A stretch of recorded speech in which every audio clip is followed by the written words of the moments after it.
Because the statute does not say that the schools appeal the department's findings or assessments. The statute says the schools appeal the board's placement of the schools.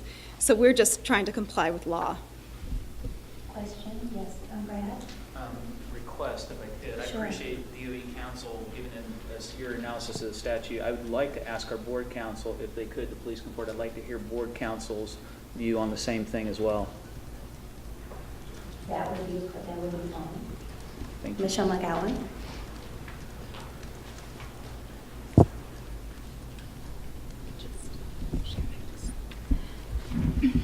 So I have a few concerns about releasing publicly school category grades in advance of an appeal process. I'm familiar with the statutory language that Kirsty is discussing.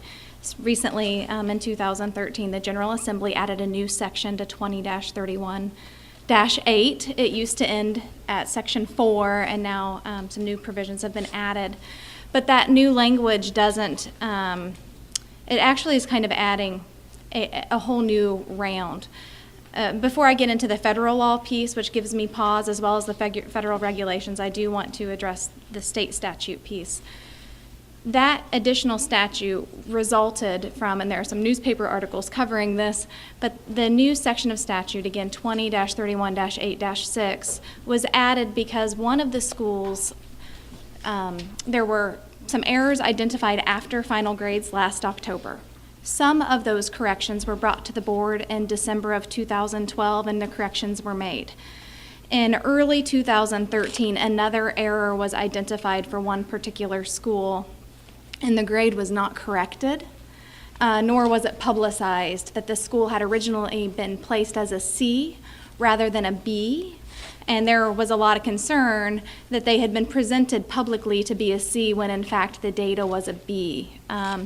So this new statute says if after placement under Section 4 in the statute, after final grade placement in the statute, a school appeals and an error is realized, then the department shall correct it and publicize the correction. And it's intended to address the harm caused to a school by publicly presenting them to be something that they aren't. So that's the state statute piece. I don't think in any way the addition of Section 6 to that statute was intended to void the appeals process that has always preceded the bringing of grades to the board, the final grade placement by the State Board of Ed. On top of that, we have some federal law concerns. Without boring all of you into a discussion of substantive and procedural due process, and I've drafted a memo on it that I'm happy to share with everyone. But anytime that you are affecting anytime that a state entity is affecting someone's reputation and coupling that with taking of something else, so here portraying a school as something and potentially intervening with them in some way, then that affects their due process rights. And when you're doing that, you have to make sure you afford process, including in appeals. And there is some case law. There's a case out of Pennsylvania, and it regarded AYP placements without a full-bodied appeals process, and the Pennsylvania Department of Education got into a little bit of trouble by the court for failing to give a full-bodied appeal process. Here, we're talking about not giving any appeals process whatsoever. That's not true. Until after the fact, until after placement.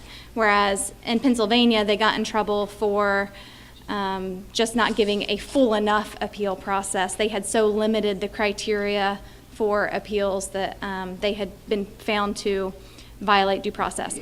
That aside, on top of... If I may address something, as far as the statute is concerned, the only part that addresses appeals is the statute that Ms. McCown was discussing. Now, we can go on and on about why was this statute put in there, but it is the only part of the Indiana Code that addresses appeals. And so if you want to follow the statutory law, we're arguing that the board places the schools and then there's an appeal. There is an appeal, and it is a full appeal. The department will review its findings and calculations once the school appeals, and that again goes to the board. So it's it's an opportunity for the schools to be heard meaningfully, and there's no due process concern. I have a question for you. So Kirsty, So that I understand what we're debating here, if you could read again the statute piece that talks about how the state board is involved. Could And then I would like to have you comment, if you don't mind, Michelle, on the actual reading of the statement. I will, and if I So I could can just hear really both. quickly, I haven't been able to finish my Yes, she was analysis, cut and off. this Wait, isn't wait, normally wait, how wait. attorneys go back Wait. and forth, normally have an opportunity to speak. To be exact, So- her microphone was snatched. Wait just a minute,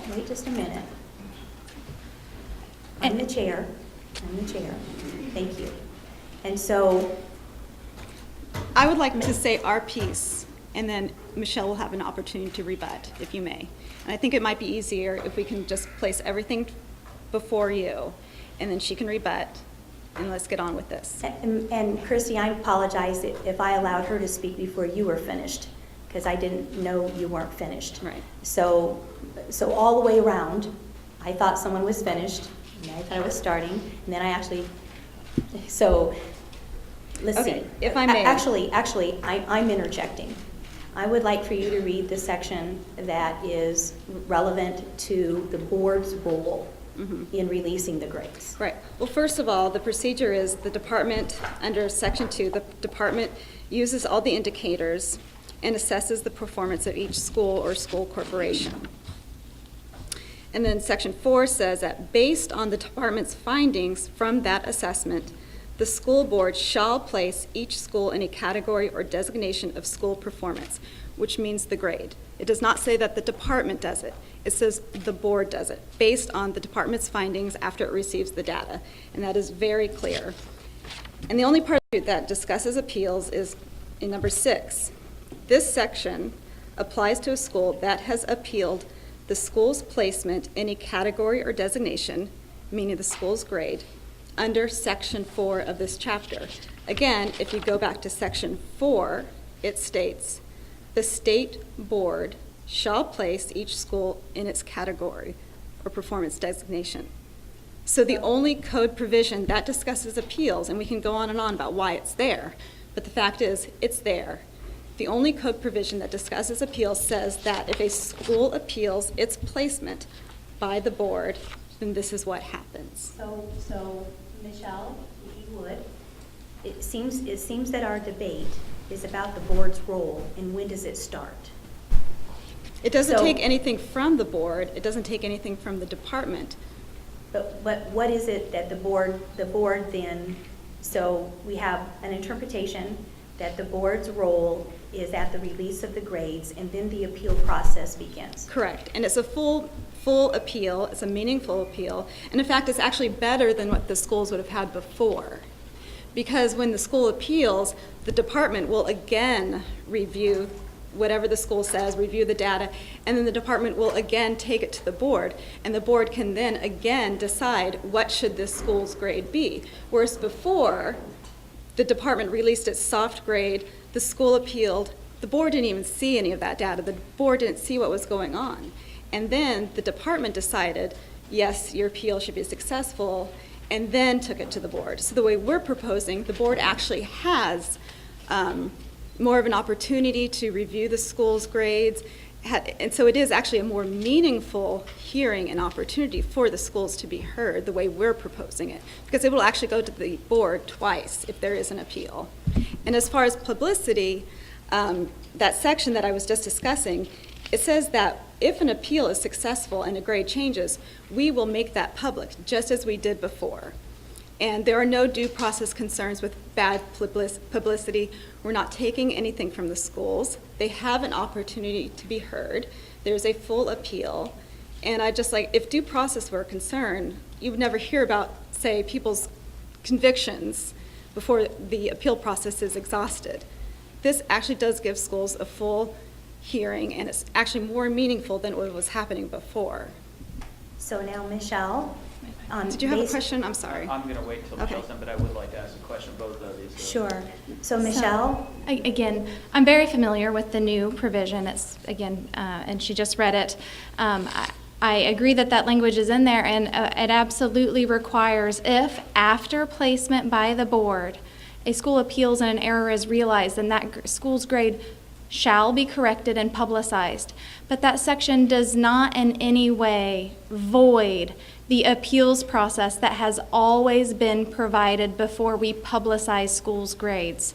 I mentioned the federal case law, constitutional law piece, but the federal regulations also require that prior to placement in a final category, that schools have the opportunity to review their preliminary scores and appeal. And beyond that, we're talking about the legal pieces. I just want to talk about policy just for a second.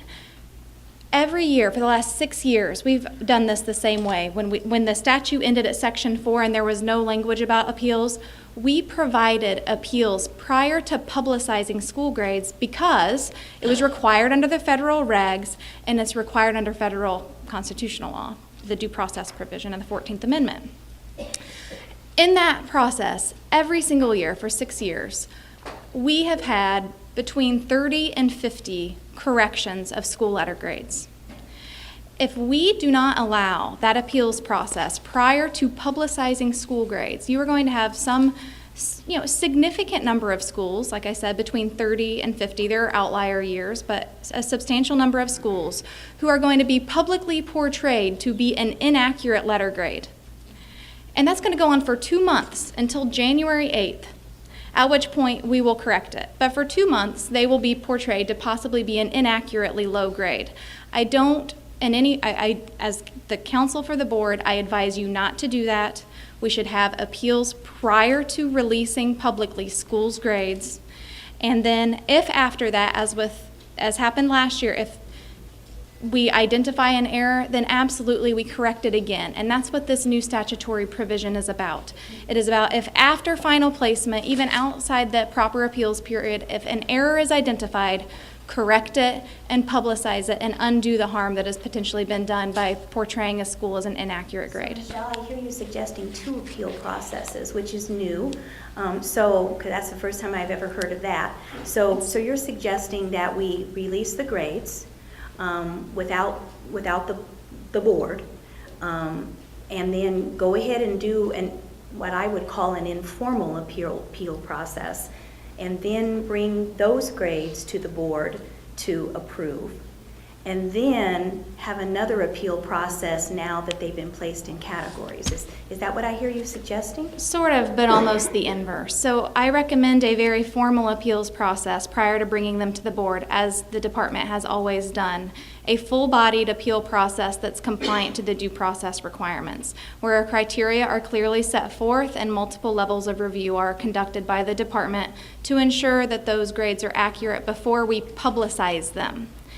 And then it comes to the board, and the board places schools in their grades. If after that, through informal means, a school recognizes an error or the department recognizes an error, and again, this happened last year. Formal appeals were over, but for various reasons, errors were identified.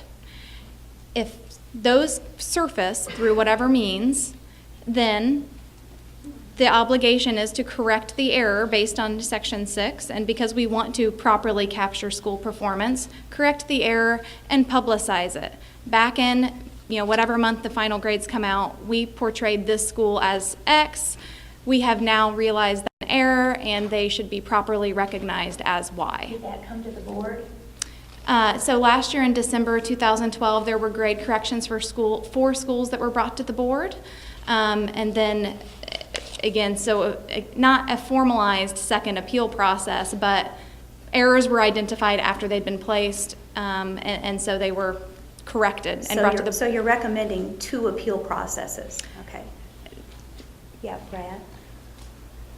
There's been a lot of misinformation on this topic. I'm hearing from more constituents on this issue than anything else, because the perception right now is that the board is trying to rush grades out the door without getting it right. I don't feel that that's what I'm trying to do or any of my colleagues here. I think we're trying to get it right, but here's the concern.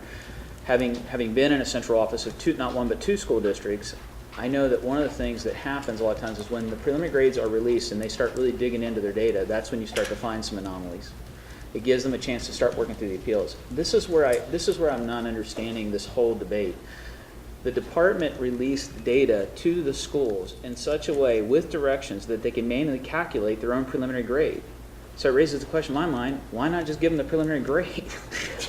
Because I've had a constituent forward to me a photo of a principal who's given themselves a letter grade of an A, and they're taking pictures with students, and I'm going, that's getting a little ahead of ourselves. And I don't want to make fun of that. I'm very concerned about it, because I don't want the perception is that we don't care about getting it right. I do care about getting it right, but I think part of getting it right is getting the data out to the districts as soon as they can. They may find something, with all due respect, that people, well-intended people here on this side, both in the board and the department, may not see. That sets up the ability to have an appeals process. And I think one of the questions I have for both of you is how would you legally define the term final grade? Because when I look at the schedule that was sent out and it says we're going to issue final grades on November 22nd, final in my mind means final is final, like appeals are done. And I'm a little concerned about the window of time for them to bring an appeal. I'm also concerned because you're right, there is federal case law. The Redding case in Pennsylvania was very clear. They tried to issue AYP designations before they had an appeals period, and the federal court said, you just denied them due process. Now, I'm not a constitutional scholar, but I'm pretty sure Indiana's constitution has some things to say about due process as well. The So grades- I am worried about that. The grades that would be approved by that would be where the schools are placed. Those are final unless the school appeals. And it's just like any other area, it's a final judgment, But- final order. But then if the school appeals, then, and if they're successful, then it would go on. Last question, because if I'm hearing what you're saying when you read the statute to me, it sounds like the board is responsible for issuing the final grade under that statute. Is that correct? The board places the schools. I hear nothing designation. that prohibits the board from providing some direction to the department that allows for things such as due process by saying, we think reasonably that we should send preliminary grades out since they already have the data, rather than them taking a chance, because I have to be real honest with you, and I don't mean this in a negative way towards the superintendents. There are a number of them calling me saying, I have no idea how to calculate this. There are others who said, I've done this for years, I can calculate it. They're all over the place. We got principals trying to calculate it. And I'm just saying, since we already know it can be done, because computationally it's been done, it was done as a part of Sheldrick Grew, why don't we just give them the grade? We've given them the data, rather than give them the data and give them the instructions, just give them the grade, and let's start that process so that we can get it right. So you're asking the department to give them the I'm grade instead of the begging, board? just release the preliminary grades, not Because to the they're not public, but final, get it to the schools so preliminary. that they can start going. We had a person give public comment a minute ago, and I thought the point was well taken. Data is not always perfect, but data is useful, okay? And if in fact this was a medical situation and we were saying, well, we're going to wait patient until we get every piece of data right, if 90% of it is correct, it has usefulness out in the field. It allows them to start working on getting compliant compensation I models guess in what- place. It allows them to start revising their Right. school improvement. I just don't understand why, if the department is issuing the data and explanations on how to manually calculate the preliminary grade, why not just give them the We grade? don't To issue the clarify. data, we get the data, and then we make the calculations, and we provide the findings. This- It sounds like to me that you're asking the department to issue the grades, and. the- Superintendents are saying they can go through they were able to go through the Learning Connection site, get their data, go to the template, and manually calculate their own preliminary grade. I'm just simply saying, if they can do that, and I got administrators in the room nodding their head saying, yes, that's Right, true. And they can. So yes. why not just give them the preliminary grade and let's move along and say, let's Because the set a process statute for says the appeals? board places the school, and the department, you know. But there's it's- nothing that prohibits it's us up from to- setting an appeal Right, and period. it's up to the board, whatever you guys decide. The department's only concern was that the way it was doing did not comply with the statutes. So if you decide that's fine, we want to keep doing it like we've been doing it, And that's that's why for this you is to do. proposed. Exactly. And so we wanted to have open dialogue with you. Right. In fact, it says right here on this proposal that, we'll be ready to release, and I made a commitment at the last meeting to have LSA also run the final calculations. And so we're ready to actually start that and then release them. And it's up to if And you I- guys want to do it that way, that's fine. We're just proposing, the department feels that Okay. it has not complied with the So statute. now you're saying it's okay if we do that, and here's what frustrates me, okay? And we have people that honestly believe out in the field that we're in such a rush. I've heard pundits say this on TV, we're in such a rush, we don't even care. I find that offensive. I do care about it. I'm wondering if we had that data, why didn't we move this along? We could have got the appeals going. I know we have to rescore test items. Yes, I we didn't have have to the wait for data. those. I respectfully, I'm going to disagree with that. I think that you have to go back and rescore them, I think we have to rescore them, there's no question about that, but there can be a process that allows for an appeal period so that when we do finally issue the final grades, we can in fact get it right. My concern right now is on the path we're on. If we decide to do an appeals period, and I pray that we do, it's going to be January before final grades get out. Because I don't know how we say we took 3.5 months to look at the data and we're going to give you 3 days to file an appeal. That doesn't register with me as a former school administrator. So Is Michelle in the room? Michelle Walker? Oh, she's on her way, because I wanted to get the answer to your question, Sarah. I just want to be really clear on what my since I'm the counsel to the board, I want to be very clear on what my recommendation is. It is to release preliminary grades in an embargoed state via perhaps the Learning Connection, so they are not publicly accessible. Have a full-bodied, formal appeals process of those grades, and only after the completion of that appeals process, bring them to the board in a public manner.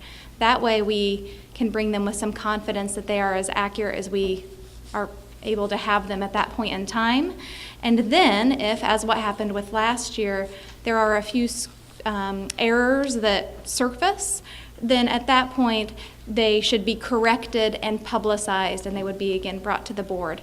That second round, whether that's formal or not, it would be hard to formalize because those are usually things that are unanticipated.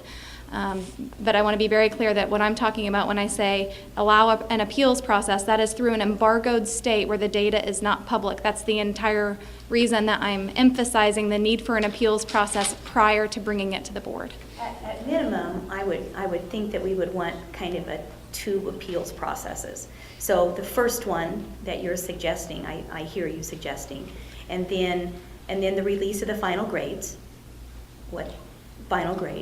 and then another appeal process that we bring back to the board and say, here are some grades that need to be changed. And that would work as well. And my concern with calling the second one an appeals process, just from having lived through it, and I know you lived through it as you came in January, sometimes there are just errors that are identified late in the game, realizing that, I don't know, I don't want to go into detail because I was in the department, we're hoping but that's not going to happen because we're going to have a verification even with the calculation pieces with LSA. well, sometimes it's just data points. It's not. Correct. It's how the data comes in. If a student's in a cohort that the student should actually be in a different cohort, or how we're coding the ECAs. So that's all I'm saying is, even if I think that to give the full effect of the spirit of the new section of 2031-8, so that's 2031-8-6, the idea is, even after the appeals and after we've brought it to the board, if a school realizes or the department realizes something was wrong in that school's grade,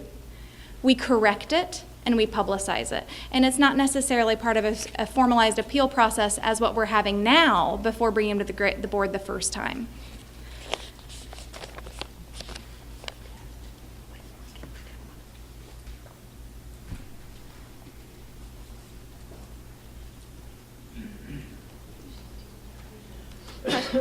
If I may.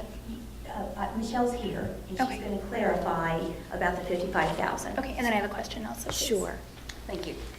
The 55,000 is items, the number of items that were actually submitted for rescore. And the actual number of items for which we changed the score is about 1.2% of those. 1.2%. that's a big difference. But they all had to be But we obviously hand-scored. rescore them all as requested. And then the 40,000 that was mentioned for the previous year, that's items also then? Mhm. Okay, So we did have a slight increase. okay. Uh-huh. And if I may, You just to may. echo Mr. Oliver's points as well, I don't want to speak for the board, but obviously this 8F has been a huge constituent concern coming my way. And I read every letter that is sent to me and every email that is sent to me and take that all very seriously. The main topic that comes up is the community perception based on these categorizations, whether it's 8F or the system that was in place before it. So personally, I have a real issue with endorsing, which we would be doing if we voted on preliminary grades. My comfort level would be to also follow the embargoed release so that the schools have the information that they need. They can make their decisions, they can start to use that information in their schools, and then we come back and endorse by voting on a final report. So that's where my thought process is with it. Could we add to that after that second appeal thing to also come back to the board? Yeah, I think I'm fine with that as long as I'm fine with that I'm not too. comfortable publicly stating that we are selecting or that we are approving preliminary grades. And I that think could be that would be a inappropriate. really good solution if you are concerned with the schools not getting their soft grades at a timely manner. If it goes to the schools, they come back and I would not feel comfortable calling it an appeal because those grades are not final yet. But if they can come back and present additional data, I don't know if that's what what you're trying to say, and then the department then. Have the data, and my concern is that they have it without any direction, without any affirmation Right. from the department that they think that this is what the grade is, and we've got some principals going out publicly announcing their grade. Right. That's, And that frightens me. Right, and that's a good. And that's Actually, going to that's a good happen point. under the embargo, too. And I think if then the department takes all the findings after all that is done and then brings it to the board, and the board, under like the statute requires, then places the schools in their categories, again, that would comply with the statute. And then I think it would be important to have a true final appeal process. Because I'm not sure how to say this, but it is the board's placement that really counts. It's not the department's, it's the board's under the statute. So I think it's important to give schools the opportunity to appeal what the board has done and where the board has placed them, because it's the statute that gives the board the power to place those schools, not the department. So I think we need to keep that in mind. Given what you just stated, I feel that's why it is important for us not to take a vote on preliminary. Okay, so if I'm hearing things, because I think I'm kind of getting the gist of where we might be headed. If you look at the timeline that I gave you, we could release grades 11-15 because LSA will have verified our calculations, and I do want that to occur. So on 11-15, DOE and LSA would have our final calculations done, and so they can be released then.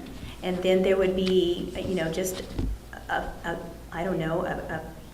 window time where we can hear back from the schools regarding, where they think they need to have their grade recalculated. And we can do that in pretty much the same way that we've done already at the Department of Education. Right, that can be a in past practice. second finding. Correct. Right. And then we'll bring that to the board. Mhm. And so is it the board's pleasure to do that at the December meeting? I'm not sure, is that enough weeks to get the appeals done, Michelle? When was the window closed for submissions? So if 11-15 and So it opens then? we give it, yes, the appeals could open when I don't have any, working through that process for the schools to identify. And so we're looking at a couple of weeks probably to make sure that everybody has time to do what they need to do with their grades. And then we have the process of the actual, looking at all of them individually. Do you think that we can have that accomplished by the December meeting? By the first week of December? Deb, yes, no? I don't think so. Okay. Because most schools actually submit appeals right before the window closes. Okay, And it So we usually, won't have all much- right. it takes some time to process appeals, especially if you give it a full-bodied appeals process. My recommendation to the board is to not let any grades come to the board in a public way until you are confident that there has been a full-bodied appeals process. And what I mean by a full-bodied appeals process would be at least 2 levels of review of each school's appeal. And that is typical. And that's, having lived through it and a couple of times and worked nights and weekends to get that through, it's going to take a couple of weeks with a lot of knowledgeable folks doing it. It would be hard for me to imagine it could be done by December, but perhaps a special meeting at the end of December would be realistic time-wise, because right now we're already on November 8th. You need to allow at least a 2-week window to allow the schools to submit the appeals. So I don't know how you would be able to provide that full-bodied appeal by the December meeting, given the time that the appeals would be coming back to you. So is it reasonable that we could have it brought back to us, in December, when we know we're going to be there, maybe towards the end of December when we actually do that? So I guess, unless I hear any big objections, I kind of hear where we're I think we going. have a- I just Sarah? have a question for clarification. Sure. When scores are released on November 15th, the preliminary scores in the Yes. embargoed state, Yes. are they receiving scores from the DOE or from the LSA? And if there's any variance between the two, what is our plan? I just want to be proactive in making sure we're prepared to deal with any scenarios. If there's discrepancy between the two scores. We'll be getting together to see where the discrepancy is, and I think that's the plan. In fact, that's the same model that we used when we looked at the 11-12, and we looked at the calculation pieces. Deb, do you feel you need to speak to that, or? Sure, I can elaborate just a little bit on that. So the data you'll actually see through the Learning Connection is the Department of Education's calculations. The Department of Education will then be supplying access to LSA to verify information. Any discrepancies or findings that are found will be verified through LSA and the Department of Education and resolved. So are we sticking with the November 8th on the initial timeline that the LSA gains access to Correct. the data? Yes. So is it reasonable for them to have time and for any of that comparison to occur by, I just want to make sure that we are ready to go and that there's nothing else that can stand in the way of this happening. Sarah, you are exactly right, because we've already had conversation with LSA about the 5 days. Okay. Correct. And I don't want to speak for LSA. However, I think we feel we can resolve those issues fairly quickly. Okay, great. And I think another issue, if I'm understanding this correctly, is when we discuss preliminary grades to the schools, and it's kind of the soft grade, when can schools start acting upon those grades? Is it with that soft grade? Is it once the board actually finally places it? I think that's a concern that's been raised, if I'm understanding it correctly. What do you mean by acting? The school's acting on those grades. I believe making it public. Them or- making it public. Sorry. Oh, Deb, do you have, Can you clarify, Debbie? Sure. My assumption is it's embargoed. yeah, it should be embargoed until Right. we actually do the final grades, Okay. is what should Okay. happen. Right. Right. So as we stated before, schools are waiting on this information. They're very anxious to get this information for their educator evaluation plans, Correct. as well as moving forward with school improvement plans. So in other words, those schools that have no intentions of issuing an appeal, can they move forward using the grade that was displayed through the Learning Connection, or do they need to wait until the board makes placements to move forward? Thank you. I'd like to offer a response to that. Sure. I don't know why we wouldn't let them use the data in any way that benefits them. All I'm simply saying is the release of the grade publicly should wait till the board places that final grade. So if they choose to do it Correct. themselves, that is a choice. That has been my concern all along, is that they are asking for this, and I know a lot of people don't understand what happens inside that central office, but these are the kind of things that they could be working on, even if we have to rescore 1% of all the test question items. And so I'm not trying to rush the final grade, but I am trying to move the process along, because by the time you put an appeals period on, that final grade is not coming until 2014. And I just don't understand. All this data and all this statute was all there. We could have discussed this in August. So they can Done in start their September. process while they're waiting for the final board decision, correct? Okay, so can I, oh yeah, Carrie? I just want to be sure too that, well, this is going through LSA and you're getting confirmation that things are in agreement, that we're kept up to date along the way also, that we receive the embargo data, we receive, if there are any discrepancies, exactly what the discrepancies are, that we're just in that circle of Oh, communication. no problem. I'm totally committed to that. No problem. Yes, David? I'd like to hear from our board counsel for the State Board of Education about the proposal that's being made, and then secondly, I'd like to hear the recommendation from the superintendent, because we've talked about a lot of different things, so maybe the superintendent, after Michelle speaks, can really clarify exactly what we're doing and get it into the minutes correctly. Michelle, do you see any legal issues that we're not dealing with or should consider in making a final decision? No, I mean, again, I have significant concern on the department's proposal to make those grades, to bring the grades to the board in a public way prior to an appeals process. So I feel, I strongly recommend that any action taken by the board include a full-bodied appeals process prior to the public airing of school grades, the public release of school grades.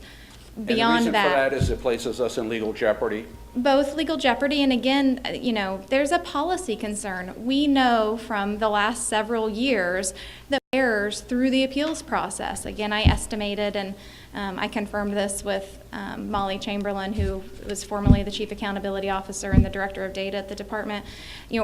approximately 30 to 50 grades a year are changed based on the appeals process. I don't understand. It would give me pause, despite the legal concerns, to release data that you know is likely inaccurate. So let's make sure we give that appeals process and only publicly release grades that we are confident that they are as accurate as they possibly can be at that point in time. So we're going to do embargoed release on November 15. We are giving the data today to LSA, and on the 15th, we'll be able to release the grades embargoed, and then we will have a couple of weeks window for the schools to actually work with the Department of Education and any errors or whatever, and then we will bring it to the board when we feel we have things the way they should be in December. And we'll be apprising you of the exact dates and how that works and getting that out to the constituencies so that everybody understands how the process is going to work. Is there? Madam Chair, is there? I move to approve the process as just explained by the superintendent. Thank you. Is there any more discussion? I have one more discussion point from my end. So are we saying that the board will approve the A to F, the final A to F grades in 2013? Yes. Yes, in December. Do we need a special meeting for that, Michelle? We might. Michelle, do we need a special meeting to enact this process? Do you envision? Well, given that it would probably be humanly impossible to complete the appeals process by the December meeting as it is set, then I would recommend that we have a special meeting at the end of December when the appeals process could be completed. And I have a question in front of me. How do we release embargoed data to the board without violating open door? Well, it wouldn't be an open door violation because it's the state agency. Even under federal regs, we could define the state board as being the state agency, and it's able to withhold information as an entity without making it public. Just as, you know, we have attorney-client things that do not become public. So we can continue to keep it's their data. So I think that we'll be fine on the open door question that was placed in front of me. So just to clarify, I would recommend that we have, if it can be done in December, to have a special meeting to bring those final grades to the board at the end of December after a full-bodied appeal process, at which point the school's grades would become public. And then following that, pursuant to Section 6 of the statute, if an error is realized, whether it's January, February, or March, whether it's from the DOE's end, I know one year there was we recognized that some ISTAR data didn't make it into some of the A to F or at the time it wasn't A to F, but we recognized that some ISTAR data didn't make it into the calculations. If an error is realized, then it shall be corrected and publicized. And one way of publicizing it, of course, would be to do it in the open meeting, and putting something in the newspaper would be another means of doing that. And that way we're giving effect to the language and the spirit of Section 6 of 2031-8. Okay, so we have a motion and a second. Any more discussion about releasing the grades embargoed on 11/15? Maybe we just simply ask the motion to be read back. I want to make sure I'm hearing Sure. one last time. I apologize. I just want to make sure we have it covered. Yeah, we're going to be releasing the grades yes, we're going to be releasing the grades embargoed on 11/15 to schools through the Learning Connection, and then allowing a 2-week period of time for the schools to make their soft appeals, I guess, for the lack of a better word, to the school, to the department, of which we're going to actually thoroughly investigate that and resolve whatever we can resolve. Then in December, we're going to bring back to the board the final grades to be approved. Does that motion include in it the department through the chair notifying the board of any anomalies? I think Carrie raised that. Oh, no problem. We're going to keep the board apprised not only of the timeline, but of the information as well. Thank you. Most definitely. And this may be coming up later, but it is up to the board to determine what the criteria should be for the appeals. If a school does appeal the final grade, it's up to the board to decide what are those criteria. So that's also something to think about. And I think that may be coming up, I'm not sure, later in this meeting or in another meeting. But under the rule, I'm sorry, it's not the statute, the rule that says it's the board that decides what the We certainly criteria could, are. we could do something with that even at the November meeting with no problem at the next one. Because we know this is ongoing, it's on every agenda. So, okay, thank you very much. Deb, did you have a comment on it? I'm sorry, I actually did have something to say on that. Okay, no I'm problem. sorry. Okay. I want to hijack this portion. However, the rule does say that there are 3 reasons to appeal. It is significant demographic changes in student population, errors in data. Those 2 are pretty clear. The third one is or other significant issues. So it's really this or other significant issues that we wanted to bring to the board to be able to establish what that means. So a few issues that are examples of issues that we've had in the past. Natural disasters, floods, tornadoes, etc. Those sorts of issues we consider to be a significant issue. So we did want to bring those examples and display those, and also to clearly define what fits into that category. Leaving it as significant issue is a lot of room for interpretation. So we wanted to hopefully be able to narrow down what that means and what type of significant issues the department should consider in the appeals process. All right, and we can deal with that at November 13th meeting. Certainly. Okay, thank you very much. Thank you. So I have a motion. So I'm going to call for the vote. All those in favor say aye. Aye. All those opposed? Oh, I am so sorry. Roll call. So sorry. Because it's a teachable moment, it's Freitas. Freitas. Thank you. Phonetically write Yes. it down. Mr. Henry. Yes. Ms. O'Brien. Yes. Mr. Tolliver. Yes. Mr. Watts. Yes. Ms. Wicker. Yes. Superintendent Ritz. Yes. Mr. Walker. Oh, and Mr. Walker, Sorry. yeah. Yes. Alphabetically, I knew. I normally He's the last one. Motion carries. We're going to hear this last one, and then we're going to take this next one, then we're going to take a quick break. Bonus points, there has been a request to look at the bonus points and get your feedback regarding it. And so, Deb, if you would come to the podium. And then I have one speaker to speak to this item. Thank you all for allowing me to come in and speak about the bonus points. This was something that we brought to the attention of the board for consideration and for review. In December of 2012, the bonus targets for improvement between grades 8 and 10 to 12 were evaluated and revised. Targets decreased approximately 3 to 9% for 8 to 10 improvement. Targets increased approximately 30% for 10 to 12 improvement. Now, the concern here is the 30% increase in 1 year.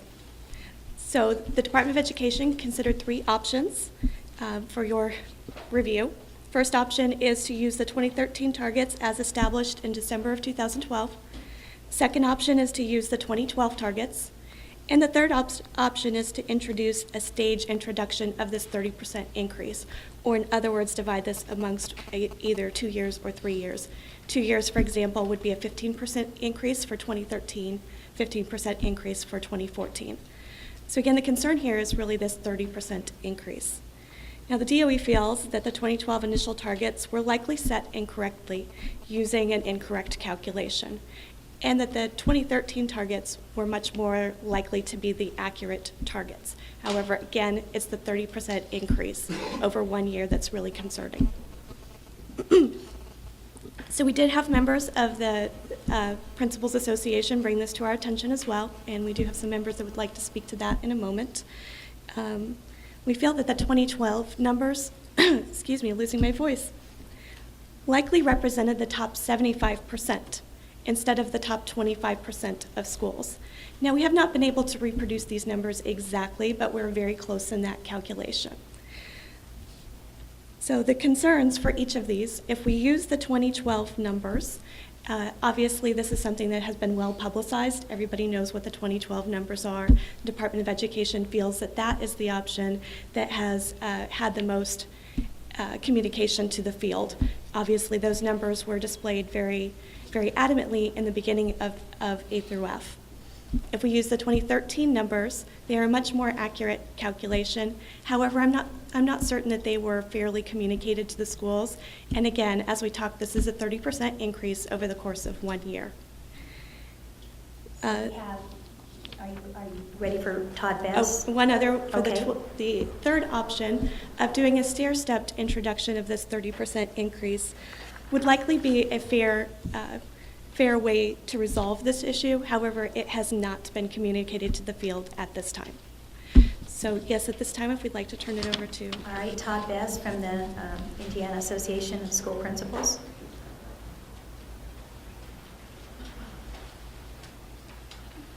If you could refer to this sheet, we tried to simplify it after we sent out the initial information.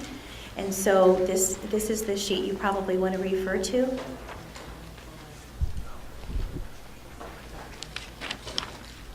This is concerning to the high school only. High school earning of bonus points in the 2012-13 calculations. Correct. And members of the board, Superintendent Ritz, thank you for allowing me to make some comments or provide maybe a little historical information on this as well. I appreciate Deb Daly making the comments there. We noticed that targets had increased a great deal when that memo was released in December of 2012, and asked the questions, and obviously that was a bit of a transition period in lots of areas, so that question kind of remained out there but wasn't answered as to why those targets increased such a large amount. And as we kind of kept asking that question, an individual who had been in the department was able to provide some clarification as to why those numbers made such a change. And so my basic understanding of that comes down to an interpretation of how you figure a denominator. And being a math teacher, I'll try to not get the whiteboard out for you. But if the denominator looks at the number of, in a cohort, that becomes a bigger number as compared to the number of graduates. If you had 120 people in a cohort and 100 graduate, obviously you're dividing by 120 or 100, that can make a big difference in the percentages. So I would ask a little clarification perhaps to Deb, because as I was understanding it, it was that the 2012 targets were calculated using a cohort denominator, and then the 13 targets were calculated using a graduate denominator. And so it comes down to an interpretation of if that is correct and which ones were calculated correctly, and then how to move forward. And I guess as the principals look at this, obviously this makes a big impact. You have the statistics on how many schools might receive a bonus point or bonus points as those targets are hit. We just seek some consistency. Many of you heard me say that Indiana principals step up and we'll do what you need us to do. And so just let us know where that target is, and we can hopefully attain that when we work with our kids. So, Deb, did I capture that correctly? And I don't want to take over anything, but these were some comments that I had, and as I heard her speak, I wanted to make sure we were correct. Let's have Deb respond to your question first, and then I'll take questions from the board. Sure. Sure. Thank you. And we did review that as well, what the calculation actually was originally, whether it involved the denominator was actually the cohort of students or simply the graduates. So we calculated this both ways, and we were not able to reproduce the number that was presented as the 2012 target, utilizing the cohort as the denominator. So that is definitely one possibility. However, we were most closely able to reproduce that number using this as the top 75% instead of the top quartile or the top 25%. So I believe you're correct in that it was an interpretation issue of how this calculation should be performed when the 2012 goals or targets were originally set, which does explain, again, why there was a drastic increase. Again, the concern is over 1 year. How fair or realistic is that? Sarah? Can we have Michelle come back up to discuss her legal memo on the bonus points? I guess I wasn't aware of a legal memo on it, so. I guess the background on. Madam Chair, can I ask a question of people that are here Yes, first? yes, go ahead. Okay. I'm looking at the projected schools that would be impacted, say math 8 to 10, using the 2012 targets, the number of schools receiving bonus points would only be 31, whereas using the 2013 targets, the number of schools receiving bonus points would be 114. Are there any identifiable demographic groups of schools that are impacted positively or negatively based upon whether or not we use 2012 or 2013? And if so, what schools are these? So while we did the analysis, we do it as a blind analysis where we're not actually capturing which schools are being impacted. So I don't have that information on a demographic breakdown of which schools were impacted. Now, I do want to point out also that there are really two sets of bonuses we're looking at here. We're looking at the bonuses from 8 to 10 that actually decreased, and the bonuses from 10 to 12 that increased approximately 30%. So that there are those two sets of bonuses for consideration as well. So from the department standpoint, the reason the department's recommending maintaining the 2012 is because, first of all, we couldn't recalculate the calculations on how they came up with what you did pass in December of 2012. But also, we had a concern decreasing. You know, we start out with a metric, and then we say, okay, you can decrease and get bonus points and meet a lower threshold. So that was one concern that the department had, that we're having a lower threshold in the language arts for 8 to 10. And then we had a 30% increase in the math as a threshold for the high schools. So we felt most comfortable in proposing to you, perhaps we use the 2012 targets, and then going forward, we certainly can start to do the recalculations and present to you again what we think it should be for the following year. Brad? I'd like to hear from Michelle too, but Todd, may I ask you a quick question? Would it be safe to say, in the interest of fairness, that the principals, they would not have been aware until that memo was sent out of the increase? In other words, they would have been operating probably from the, safe to say they probably would have been operating from the presumption that the rates would be what we're seeing in the breakdown table for 2012.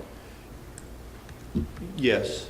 Okay. And if I can add just a little bit, as we were part of the discussions in the high school model, we understood that those targets would be recalculated because especially at the beginning when those targets were established, I believe that we were also transitioning, finishing up a little bit of GQE data, then using ECA data, as well as calculating that 8 to 10. So in response to your note, Superintendent, about the decrease, potentially that decrease has some accuracy to it, because as more data was added into the 10th grade data set, because it was now a full ECA picture, that was why that was potentially decreased to better reflect. But I'm not working into numbers, but historically, those are some things that I know about. And you're correct, too, in that when that data was released, or that memo was released and approved in December of 12, we really were working with kids who had already taken those tests and had already taken that test earlier. So we were impacting kids post data almost. So again, why we could potentially go back to those 12 data targets for the purpose of calculating bonus points. And we know certainly we could be impacting school grades here, but in the high school model, the potential for bonus points, you can gain 2 points one on the math side, one on the language arts side. But that is really reduced because English language arts, ECA, and math, ECA, are only worth 27.5% of the total model when grades are calculated for 13, which you're about to do and release to us. So, very important decision, yet in terms of a scope as well, because of the way the high school model is constructed, the bonus point in the end is a little bit less than it might have been had we were talking about the elementary middle school model as well. The principals want the 2012 target. I just want to be clear. Sure. I believe that would better reflect what we knew to be in effect as well. That's what they're all working from, basically. Michelle, you've been requested? I think the legal memo was the legal update that went out on Friday, where I very briefly talked about this. Technically and legally, which is, there's not a whole lot of authority to go outside of the language and the rule. The new targets were set in December 2012 in a public meeting at the state board meeting. And it sounds as though the methodology for setting those new targets was accurate. But that said, we certainly don't want to turn a blind eye to how the increase affects schools. And given that the board has decided to kind of go outside the rule for what we call unusual configurations of schools, I mean, if you all were to decide to kind of go outside the language of the rule again, you would be being sort of consistent. And you could possibly try to put in a stair step. Now, legally, I have a little bit of concern with that because there's not really authority to do it, but at the same time, we are trying to implement this in a way that treats schools as well as we can and takes into account that we are implementing this rule sort of for the first time when it comes to setting these targets, and we have identified an error. I have a little bit of pause because what I would recommend for stair stepping would be to select the midpoint between the 2012 and the 2013 target. And there's not really any, that would be somewhat arbitrary to select the midpoint, but it would provide a stair step provision for the schools to where they aren't experiencing such a significant increase. But again, I think that might be a good policy decision. It gives me a little bit of pause as a legal matter. Which is why when we made the new paper for you, that we made it very clear that the 2012 were approved targets in rule. And in December of 2012, you made a motion and changed the targets. So the 2012 is currently in rule, and that's what the department's proposing at this time that we use. And just to clarify, the rule requires that the targets were Right. reset in December Correct. of 2012. There's actually a date that by December 31st of 12, the board was required to reset those targets. So there was notice that that was going to occur, and again, it happened at the State Board of Ed meeting in December of 2012, and the methodology was accurate. The concern here really is that the methodology for setting the 12 targets looks to have been an error, and because of that, schools have noticed what is a significant increase. So I just want to be clear, when we're saying that 12 was more forward, it certainly was in the sense that because it was in the language of the rule and we had a robust public hearing about the rule, schools were aware, but at the same time, the language in the rule did require that targets be reset by December 31st of last year, and that was done in a public meeting. Debbie? Michelle, you may want to stick around for this one. One other point for consideration when we're looking at these bonus points is timing. So we did release the new bonus targets in December of 2012. Those new bonus targets specifically for improvement between grades 10 and 12 affect students that graduated in May of 2012. So we're actually applying the change in target retroactively. So I don't know if that's cause for concern as well, or what our considerations are. Correct. I mean, So that's because the we are process using for graduation graduation pieces 1 year in always. arrears. Absolutely. Did you have any thoughts on that? I have sort of the same concerns. I mean, to be 100% legal, then we would stick to the letter of the rule and the targets set in December of 12. At the same time, this is the first time we've reset targets. We are, it's a new rule, and we have to address what we think might be peculiarities or errors in a way that is reasonable and is consistent with the spirit. So if you were to decide to go ahead and stair step and do that midpoint, you would be increasing, there is the other legal concern, which is picking a midpoint would be something that hasn't been publicly vetted, whereas sticking with the 2012 new targets was done in a public meeting. To do it now would be kind of late in the game. So Deb, I want to ask a question, statistical question. So whatever's decided today, okay, going forward, the board is going to hear in December another target. Correct. Okay, so Well, we are going to bring it to you for the next round. So we need to decide, and I guess I would entertain a motion at this point. Superintendent, I'd like Yes, to move Brad. that we would retain the 2012 bonus points for Math 1012 and English Language Arts 1012. Do I have a second? Okay, any more discussion? All those, roll call, please. Mr. Freitas. Excellent. Yes. You get an A, or should I say a B? Or C. Yes. Ms. O'Brien. Yes. Mr. Oliver. Yes. Mr. Walker. Yes. Mr. Watt. Yes. Ms. Wicker. Yes. Mr. Albert. I'm not going to vote. Superintendent Ritz. Yes. All right, unanimous vote. The last, very, very, very quick, is deciding the proposed Leadership Academy hearing date. We have heard that the best date from Dr. Smith down in Evansville would be December 10, I believe. If there's no objection to that, that could be the hearing date.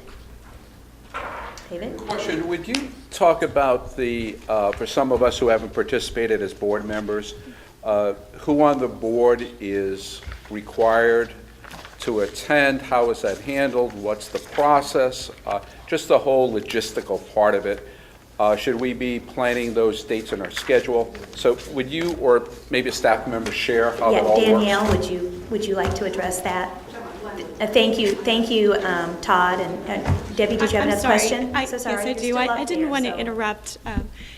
Could we repeat the motion? We just want to make sure that we heard which, 2012. okay, 2012. Are we Yes. addressing 10, 12 targets only? Yeah. 10 to 12 targets only. Does that mean that, I said Math 1012 and English Language Arts 1012. okay. Both of them. Does that mean 8 to 10 targets remain as set in 2013? No, I think he meant all the targets in 2012.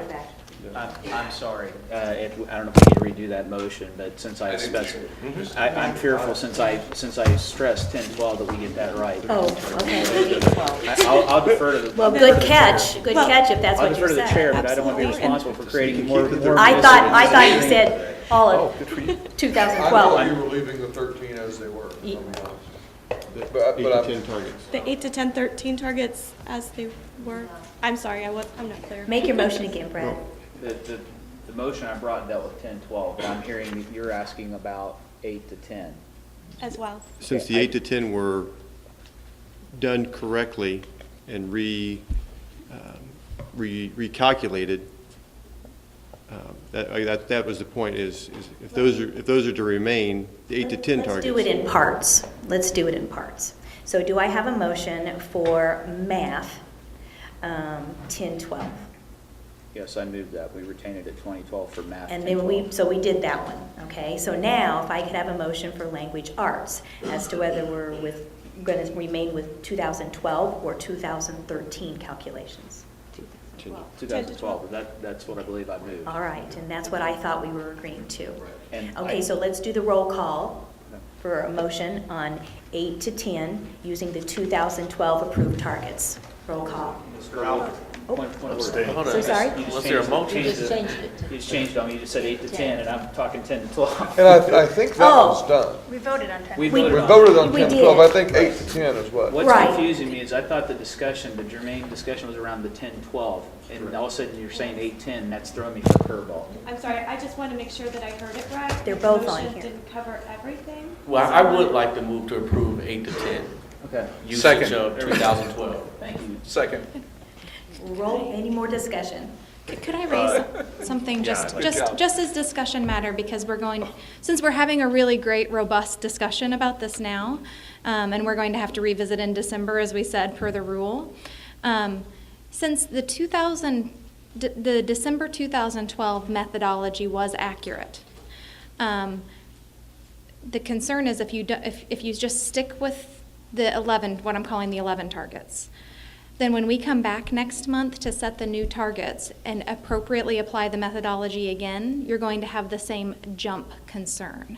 The reason I recommended the midpoint is that it stair steps to getting to the correct methodology that was used last December, if that makes sense, right? So as Deb was explaining, the whole bottom of the top quartile rather than the top of the bottom quartile, since the methodology used to set last December was accurate. Granted, it had an unintended consequence because of the prior error of having this big gap.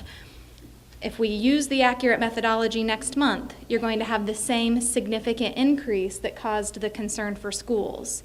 So just as you're having discussion and before you take action, I want you to keep that in mind, that we're going to be revisiting this topic next month.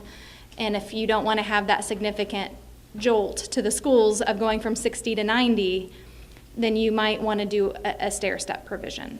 Michelle, wouldn't they have a year to plan for that? Yeah. Well, theoretically, they had a year to plan for them. It's going to be done, because what we're doing next month is precisely what we did a year ago, in a public way, bringing new targets, providing a methodology for how the target was selected. And now we're here talking about that it raises concerns a year later, despite that there was an opportunity to plan. And I agree, if I were at a school, I would have concern as well to see that jump from 60 to 90. And We're going to be taking up the whole 8F formula before we even get to that. Okay. So. That, I should have concerned, because if we just arbitrarily set a mid-step, how do I rationalize that? Because if we're saying there's a methodology concern, let's fix the method. I totally concur with my colleague. And we will report back the methodology piece regarding that, so that we all have a clear understanding of what it is that we're looking at in the metrics to actually determine that. So we have a motion, and we have a motion and a second, and we're ready for roll call, actually. Okay. So, Mr. Albert, you abstain? Please. Okay. Mr. Freitas? Yes. Mr. Hendry? Yes. Ms. O'Brien? Yes. Mr. Oliver? Yes. Mr. Walker? Yes. Mr. Watts? Yes. Ms. Wicker? Yes. Superintendent Ritz? yes. Okay, the last one before a quick little break here. Thank you. Proposed dates for Glenwood Leadership Academy hearing. We did hear from Dr. Smith, and December 10th was the preferred. And so we're going to take a vote on that here in a moment. But then we had a request from David to actually hear about the process for the hearing. Sure. I guess what I can say is Teresa Brown, our Director, Assistant Superintendent of Outreach, met with the State Board of Education, the CECI staff, specifically Claire, and I believe that they had looked at the process used for John Marshall High School and felt like it was a pretty fair process in terms of the slide presentation and the format for which people were able to speak, and they were going to make some tweaks, but that yet has to been complete. I can send you all what happened at John Marshall High School so you can kind of see the flow of that public hearing process. I can tell you that in the past, 2 board members went to each of the hearing, or to the hearing. One went to each when it was multiple, and that was Dr. David Shane. And then the person who was locally located attended. So it would be up to you to how you want to design who attends on your behalf. From our office, Assistant Superintendent Teresa Brown as our outreach coordinator, the outreach person in the area, and myself will attend representing us. Yes, Sarah? Has an RFP been issued already for the lead partner? Yes, as Do you- well. I do you have believe, a I don't date know on where that? that, and there was a hold on it put outside of our office, meaning there was a delay, but the RFP was released from our office. And I don't know if we've ever revisited that, honestly. Who was the hold from? I'm sorry. I'm sorry, I didn't hear you correctly. Who put a hold on it? Those are the steps, I don't know who that goes to, IDOA? I don't know what the, yeah. Christine. Right, Maybe most Kristen. contracts go to IDOA, then SBA. We understand why there was a hold. I'm not familiar with, I don't know the history, so I don't know why there was a hold in there. We can check Oh, on that. Maggie just said, I'm sorry, Maggie Pano, my legal counsel said it has been closed. We'll be closing on Tuesday. Shortly Partners, the RFP. So the RFP's closing on Tuesday, she said. So All right. would the board like to see the process that was used at John Marshall, just as a slide deck for your reference? Is that necessary, or wait till Do you Claire guys and want Teresa that, or we just want to revise clarify? it? Yeah. Oh, Sure. absolutely, yes. yeah, and I'll get the Oh, most revisions from them, and then, okay, thanks.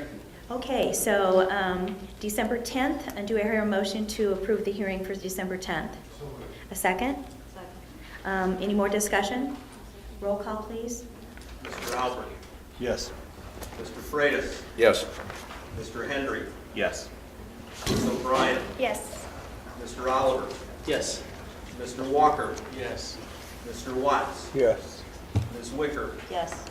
Superintendent Ritz. Yes. We're going to call for, thank you. We're going to call for a recess. Let's meet back in here. Is there lunch today? Yes, it's provided? Okay. Let's meet back in here at like 20 minutes, 12:50, 12:55?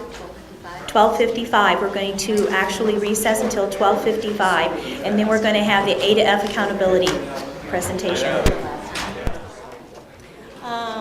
Members of the board, you have several materials already sent to you, and we will be going through them, not necessarily in any particular order.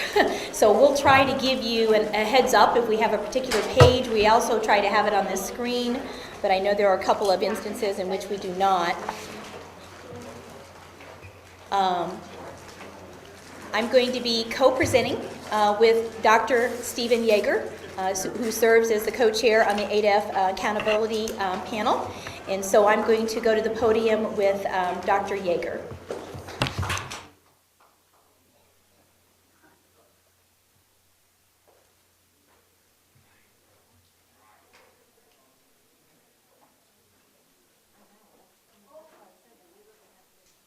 So sorry, I got ahead of myself. We're in a minute, Dr. Yeager.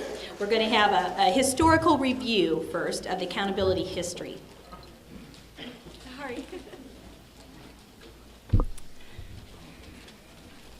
So thank you again for allowing me to speak today. I'm co-presenting with Molly Chamberlain from CECI. I want to take a brief history through accountability history, and we'll keep this short and sweet, or as short and sweet as possible in respects to time. So I want to start off with a few key points. First of all, the Indiana Department of Education has calculated accountability for state and federal purposes for many years. In other words, accountability is not new to Indiana. Excuse me, complexity has increased with each revision of accountability. Indiana has transitioned to state and federal accountability alignment. This means one unified model. So we look at the timeline, you can see the state accountability. Let's see, starting prior to 1999, we used a calculation called performance, sorry, what does that say? Thank you, I can't read it. Performance-based accreditation. Starting in 1999 with the introduction of PL 221, we transitioned to the PL 221 accountability system with rule-defined accountability. In 2012, we transitioned to the PL 221 administrative rule-defined utilizing A through F. Now let's skip down to the federal accountability. You'll see with the introduction of No Child Left Behind in 2001, thank you, this introduced AYP. 2001, NCLB was authorized. In 2011, the federal government allowed waivers. Those that are familiar with AYP, by 2014, all subgroups needed to be at 100 proficiency in testing. The waivers allowed for that not to be the case. Indiana Department of Education applied for a waiver and received the waiver in 2012 that allowed us to align both our state and federal accountability, move away from PL 221 as it previously was defined, and AYP into the A through F system. Now I'm going to turn it over to Molly. So thank you, Madam Chair, members of the board. Just by way of introduction, I am Molly Chamberlain. I spent about 7 years at the Department of Education working on a variety of things. Worked with Dr. Oliver on supplemental educational services, alternative education, and charter school startup grants, and then later on moved over to work on accountability. So I'm here to talk just a little bit about a brief history of PL 221 and AYP. So PL 221, as you probably know, was the accountability system prior to A through F. It was the state accountability system. AYP was the federal accountability system. PL 221 consequences had impact on all state accredited schools in Indiana, while AYP primarily impacted Title I funded schools, that being the federal funds. Why was the decision made to move toward an A through F system and actually work toward a waiver of integrating both the state and federal accountability systems? PL 221, after a number of discussions, was determined to be somewhat unclear to the public. The categories were, there was exemplary progress, commendable academic progress, academic watch, probation. Typically, members of the public were not very sure what that meant.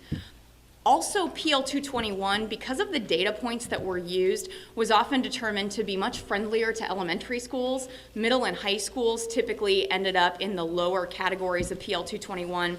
Especially high schools were often judged, especially later on after we moved away from the 9th grade test, solely based on that 10th grade performance. Now, there was a measure of improvement, but again, it was 8th grade to 10th grade. So at the high school level, it kind of ended after 10th grade.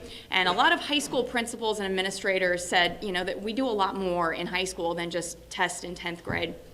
PL 221 was, didn't really have a measure of growth. What it looked at is passing percentage for a group of students and compared that, the passing percentage for the next year. The other component that was somewhat problematic was the attempted integration of AYP to PL 221 was fairly confusing, again, to the public. Basically, there was a measure that if a school missed AYP, then there was certain capping where they could come out for PL 221. And oftentimes, when the schools looked at the data, they said, well, we fit in this category. Why are we capped here? And you sometimes had to go back 1, 2, 3, and 4 years to explain why, well, they missed AYP in these consecutive content areas, therefore they're capped. I'm getting confused talking about it just right now. AYP and PL 221 also had different requirements, which was fun. So with PL 221, you had 126-day enrollment requirements. You didn't really have a cap on how many students could do alternate assessments. With AYP, it was 162 days. You had a cap on the percentage of students that could do alternate assessments. So oftentimes you ended up with very different lists of students that were included in accountability.